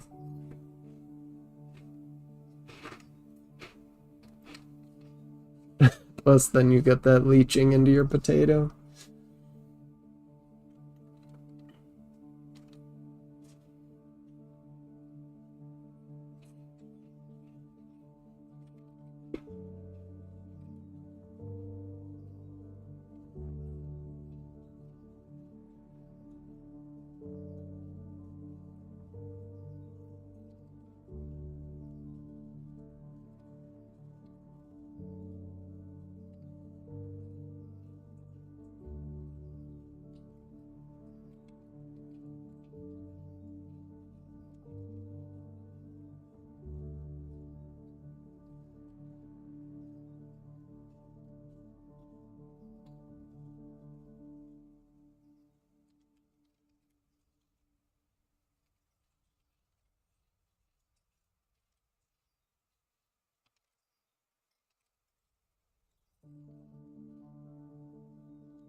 C1 to C2 all the way to C7. Most of them are different.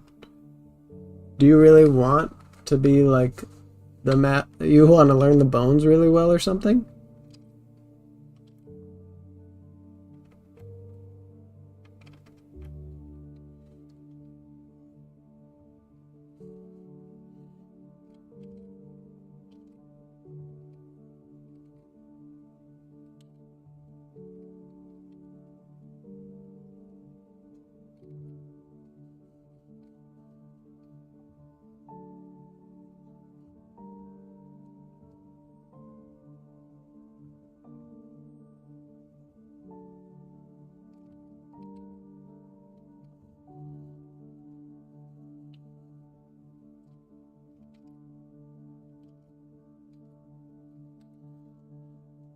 Yeah, for turning the bones into insects or insectoids or creepy creatures. Oh, okay.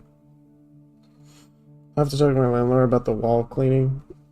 Didn't have any sticker. It couldn't be the plate either. It must have been something else in the microwave. Oh, weird.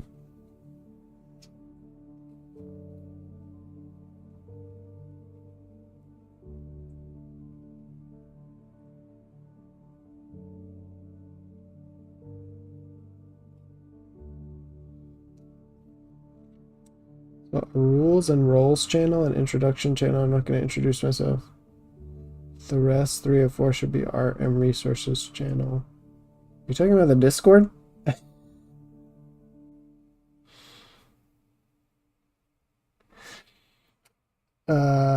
Toki, I'm doing a challenge to draw my D&D character as different D&D races. See if I can make her still be recognizable. Recognizable. I got the idea from Ryoku Kui, the Dungeon Meshi mangaka. It's difficult. Oh, that's kind of cool.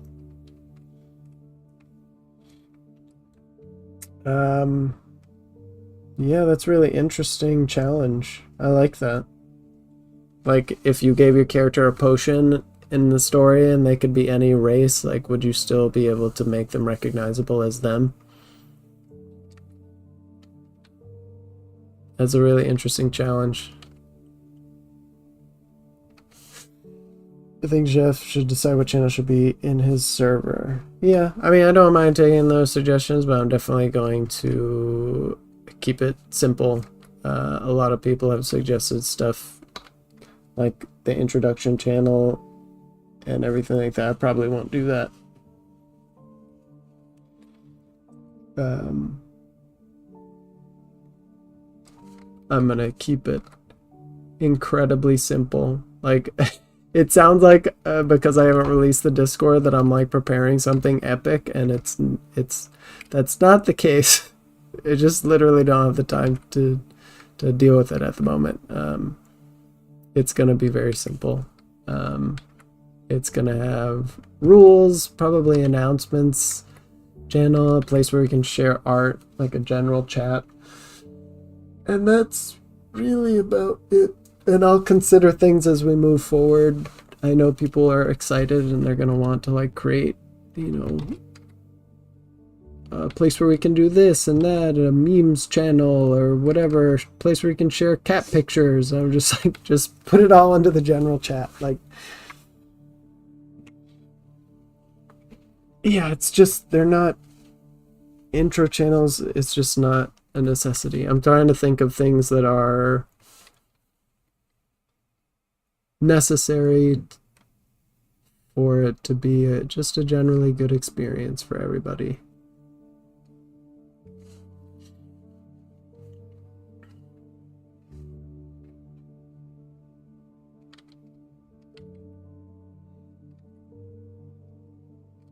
And be able to share and discuss art stuff and be free to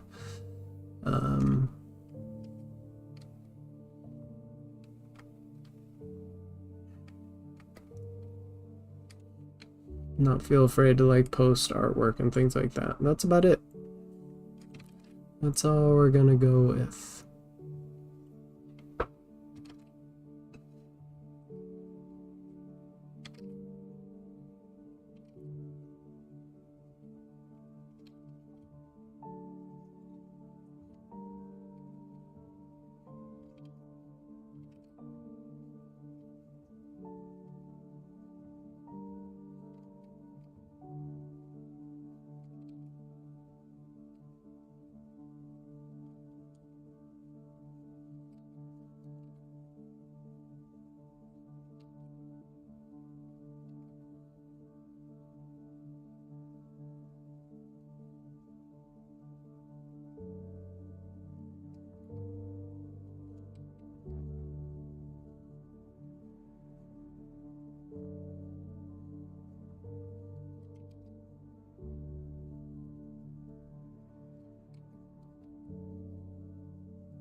The only reason I can see for intro channel is to share your social media / portfolio.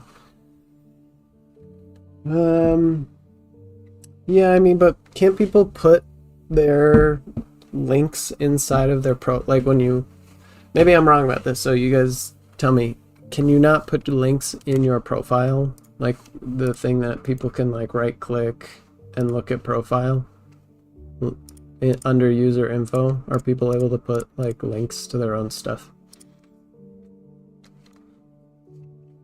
I don't even know how to change my user profile. Profiles. Oh, I have streamer mode enabled, so I'm not gonna be able to see anything.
It's really fun to draw these.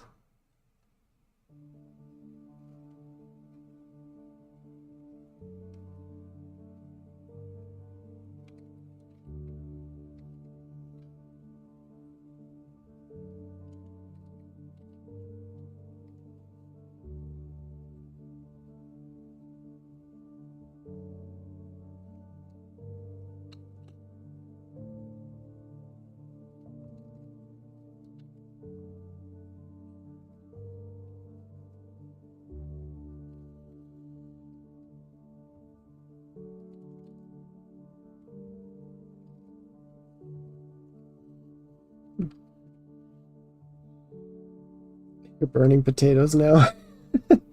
A small number of channels sounds easier to follow than a billion. Yeah, exactly.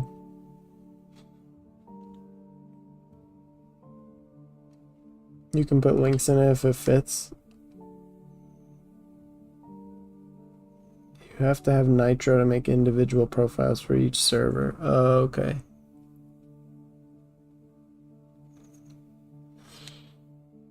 Yeah. We'll see about sharing links and stuff. I feel like Ford just said, most people don't even go into the introductions channel except to say hi. Like they don't visit it.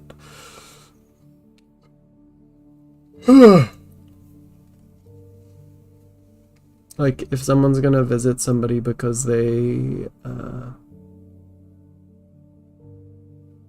you know, it's probably just easier to put it in the general chat. And maybe, I don't know, maybe we shouldn't share stuff. No, that wouldn't be bad. I don't know. I don't know how to run a Discord. We're just gonna do simple and just go from there. I'm gonna make this a little bit wider. Was that us?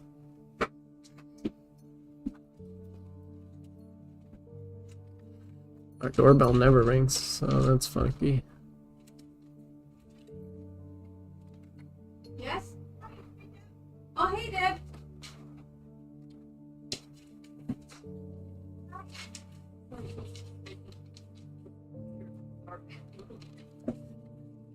I guess it's our neighbor.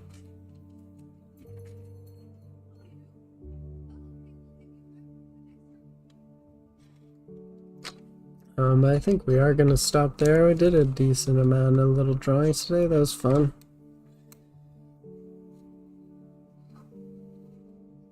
Identified itself.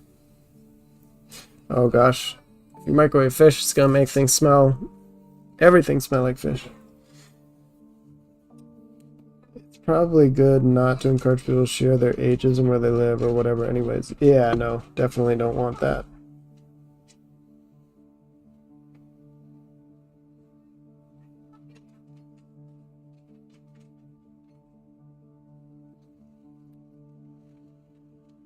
Figure it out as we go, I think.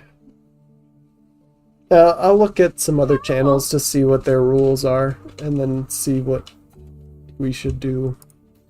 Probably just, you know, take a standard set of rules, and then if anything crops up, or like, you know, somebody was sharing their age or something, we'll add that to the rules. Like, don't do that.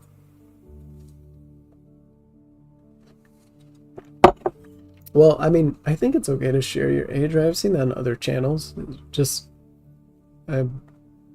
not your address. That wouldn't be smart.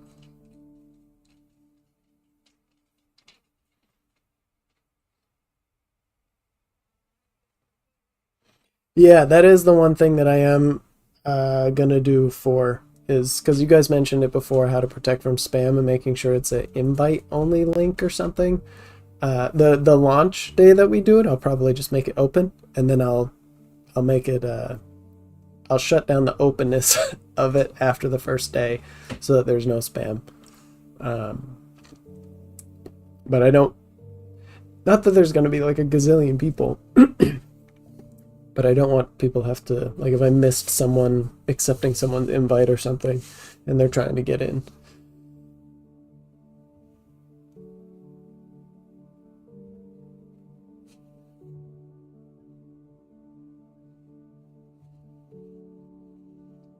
Yeah, we'll see.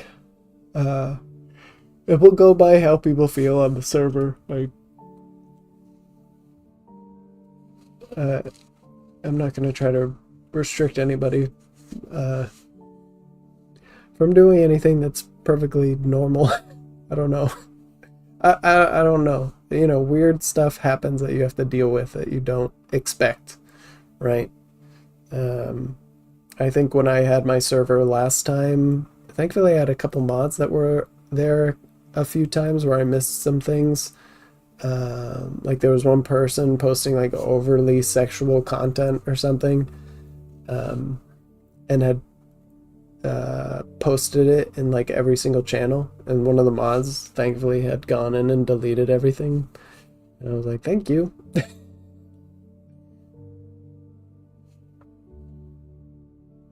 I joined XCal's art server. I don't know who that is. XCal art. Did I spell that right?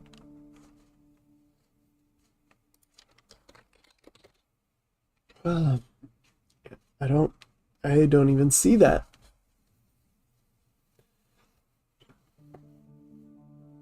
And make sure the server is 30 plus only. If you don't have knee pain, you can't join the cool club.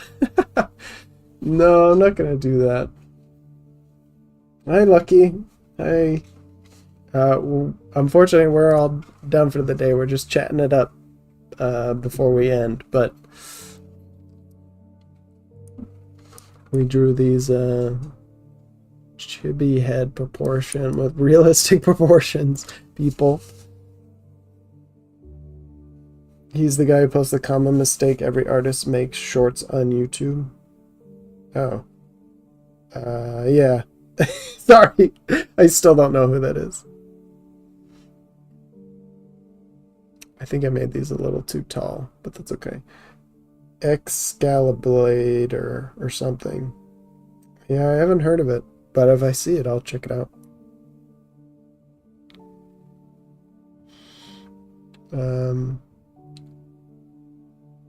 Yeah, like one thing I probably wouldn't do is promoting, you know, like if you were trying to tell people about this server and then promoting it and putting a link in, like that's not okay. I would be okay with that if people ran it past me first. Like, hey, I made a art book and I want to promote it in your channel. I'd be like, okay, well, like, thank you for running it by me first and I can check it out. and see if it's something I want to promote.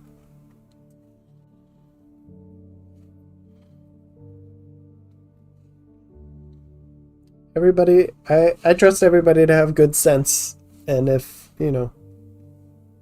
No, yeah, I know you're not. I'm saying it was just an example, using that as an example. I know you're not, Jack. It's okay.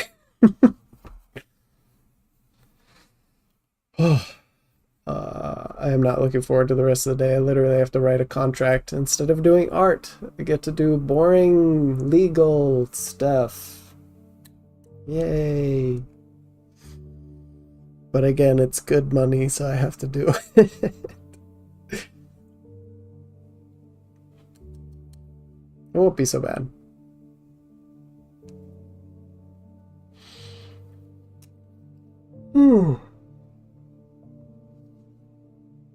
Even oil paint YouTubers do the clickbaity thumbnail stuff focusing on flaws and secret techniques. 9 times out of 10, it's like use references. That's true. Gross, I just did my taxes, so I feel you. Oh no, I have to do those too. Are we not collectively skipping taxes this year? Can we just do that, please? So irritating.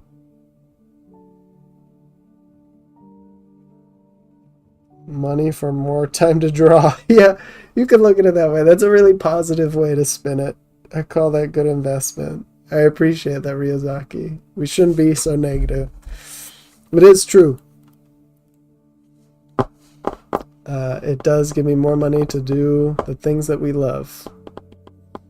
There's art and gaming. But lots of art, really. Just doodle on the corner of the contract that make it interesting. Gotta do that too. Tax time? Yeah, I know. Well, don't forget, if you are doing it, some people are protesting against even doing that. I'll see how much I owe, and then I'll decide.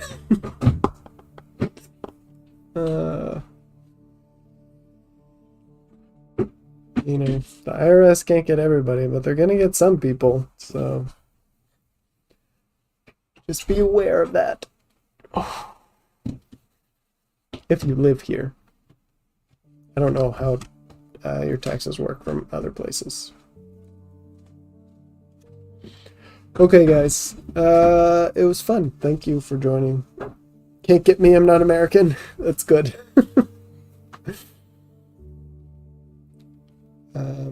Tomorrow, I think we're gonna play more Final Fantasy. Unless I decide I need to draw something really badly, but yeah. And then next week, I don't know if we'll have a stream next week because I'm going to Mexico on the 13th, which is Wednesday. So if anything, we might stream on Monday or Tuesday. And then I'll be gone till the Sunday, the 17th. So we gone most of the week next week. If anything, I can do like the tiniest of streams where we're just in Mexico. And I can just show everybody and say hi. Yeah, we're going on an adventure. Buster Sword time. Yeah, exactly. Tomorrow. I'm excited about that. Yeah, no, I think I'm going to bring my sketchbook and stuff and draw over there. So it'll be really fun to draw some nature-y stuff, some buildings. Not just do digital characters all the time. Maybe we'll do some people watching and draw some people too. I can show everybody the sketches in our new Discord when we get that up. But yeah, we'll be doing that. And if you guys have, I think one of the first things I'll do when I open up the Discord is have suggestions for like events, like drawing together or watching anime or something. So if anybody, start brainstorming your ideas. Or if you see other Discords do things fun that you want to try as well, we can add that in.